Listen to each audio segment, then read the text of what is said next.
নেই। আচ্ছা, এখান দিয়ে সোজা গেলে বর্ডার, ভুটানের বর্ডার। হ্যাঁ, ভুটানের বর্ডার। আচ্ছা, এই রাস্তাটা দিয়ে সোজা ট্র্যাক্টরটা দিয়ে রাস্তাটা দিয়ে হ্যাঁ গেল। হ্যাঁ হ্যাঁ হ্যাঁ, ট্র্যাক্টরটা যাচ্ছে সোজা ভুটান বর্ডার। হুম, দেখাবো তোমাকে ভিডিওতে। না না, ইচ্ছা আপনার। এই দিদি আমাকে গাইড করে করে নিয়ে যাচ্ছে, চা বাগানের এই দিদি। উনি খুব সব কিছু জানেন এখানে, মানে ওনারা 70-80 বছর ধরে ওনার মা বাবা সব পূর্বপুরুষ এখানকার এই বাগানেই ওনার বাবা মারা থাকতেন এবং পরবর্তীতে ওনারাও এখানে ছিলেন। আচ্ছা, এই রাস্তাটা গেছে ভুটান? হ্যাঁ, একটু বলো না। হ্যাঁ, বলো এই তো। রাস্তাটা সোজা ভুটান। হ্যাঁ, এই যে সোজা এখান থেকে 3 কিলোমিটার। আচ্ছা, তাহলে ওখানে গিয়ে কি ভুটান বর্ডারটা? হ্যাঁ, বর্ডারটা পড়বে। আচ্ছা, আর এই রাস্তাটা কোথায় এটা গেল? আমাদের বাগানেরই রাস্তা। আচ্ছা, আর এই যে এই রাস্তাটা যে এইটা গিয়ে ফ্যাক্টরি বের হবে, এটা দিয়ে যায় ওই যে ডান factory দিকটা। সামনে। হ্যাঁ, ডান দিকটা। আচ্ছা আচ্ছা আচ্ছা আচ্ছা। factory। আর এটা কিসের আওয়াজ আসছে? কোটা জল? এইটা জলের। ও, আচ্ছা, ওটা হচ্ছে ভুটানের রাস্তা আর এই রাস্তাটা হচ্ছে গিয়ে আমাদের বাগানেরই রাস্তা। বাগানে। তোমাদের বাড়িটা তাহলে কোন দিকে? আমাদের বাড়িটা ওইদিকে সোজা ফ্যাক্টরির রাস্তাটা যে এটা চলে গেছে না, এটা। হ্যাঁ, আর এখানে কোনো গন্ডগোল হয়? হ্যাঁ, গন্ডগোল পার্টি নিয়ে হয়। রাজনীতি ছাড়া আর কোনো কিছু নেই গন্ডগোল? না, আর সেরকম কিছু না।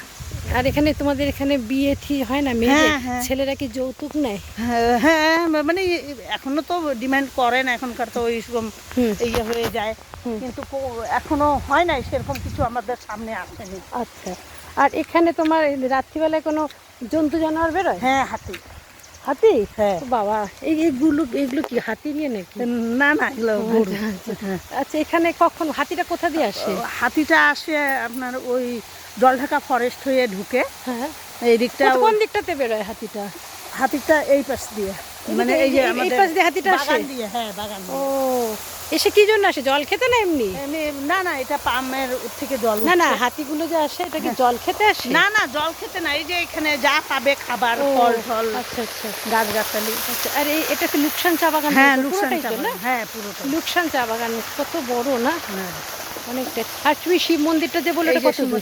এই যে নিচে, এই নিচে নিচে? শিব মন্দিরটা। চলো তো দেখি দেখি তো। চলেন, এখান দিয়েই উঠি, আপনাকে ওই আর একটু নিচে রাস্তা আছে ওখান দিয়ে নিয়ে যাই। আচ্ছা, ঢালু না রাস্তাটা? হ্যাঁ, ভীষণ ঢালু। বাবা, কি ওই যে সুন্দর। লোকজন আসতেছে দেখেন। দেখি তো, ওরা কোথায় যায়? মানে চা ওই যে গরু মাঠে নিয়ে গেছিল, মাঠ থেকে আনতে। গরু টরু সঙ্গে আসবে? হ্যাঁ। আবার আমাকে শিং দিয়ে আবার আসবে না তো বাবা? না, কিছু হবে না। এই যে ওই যে ওখানে এই যে মন্দিরটা, চলেন, খুব ভালো করে। চলো চলো চলো। এই যে এখান দিয়ে কোথা দিয়ে? নামতে হবে, এই যে এখান দিয়ে নামতে হবে। এখান দিয়ে? হ্যাঁ দাঁড়া, আমাকে তাহলে ধরো। হ্যাঁ, আচ্ছা। এই দিদি আমাকে, আমি ফ্যাক্টরিতে আসার পরই দেখো কি রাস্তা, পাথর। চলো সাবধানে,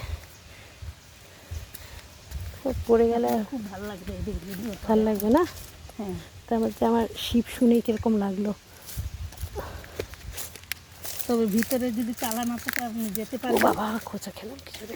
তালা থাকলে এটা কি, এগুলো কি চা বাগানে চায়ের? চা চা কলম করছে এগুলো, নতুন ও। আবার পাতা গজাবে। আচ্ছা আচ্ছা, এগুলো চলো আমি এবার পারবো হেঁটে হেঁটে যেতে।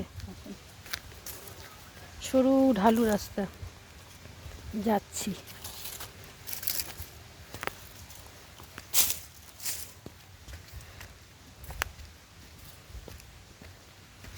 নতুন পাতা গজাবে এখানে, এখন অন্ধকার হয়ে গেছে। চা বাগানের জঙ্গল। আচ্ছা, সাপ আছে নাকি গো? এখন তো নাই। কখন আসে? ওই বর্ষাকালে। বর্ষাকালে। ঢালু পথ।